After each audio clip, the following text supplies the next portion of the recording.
দক্ষিণ পূর্ব খোলা 1150 স্কোয়ার ফিটের নতুন 3 BHK ফ্ল্যাট এটি। ফ্ল্যাটটির মধ্যে আপনারা পেয়ে যাবেন একটি লিভিং রুম, 3টি বেডরুম, একটি রান্নাঘর, 2টি টয়লেট, সঙ্গে একটি ব্যালকনি। ফ্ল্যাটটি G+4 উইথ লিফট প্রজেক্টের ফার্স্ট ফ্লোর এবং 4th ফ্লোরে আপনারা পেয়ে যাবেন। ফ্ল্যাটটি কলকাতার নর্থের দিকে শিয়ালদা মেল লাইনের খড়দাতে অবস্থিত।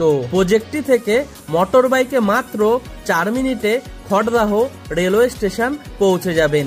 তাছাড়াও মোটর বাইকে মাত্র 7 মিনিটে সোদপুর রেলওয়ে স্টেশন পৌঁছে যাবেন। প্রজেক্টটি থেকে মোটর বাইকে মাত্র 5 মিনিটে খড়দাহ রামকৃষ্ণ মিশন বিদ্যালয় পৌঁছে যাবেন। তাছাড়াও পায়ে হেঁটে মাত্র 8 মিনিটে খড়দাহ রওড়া বাজারে পৌঁছে যাবেন। ফ্ল্যাটের টোটাল সেল প্রাইস 33,22,000।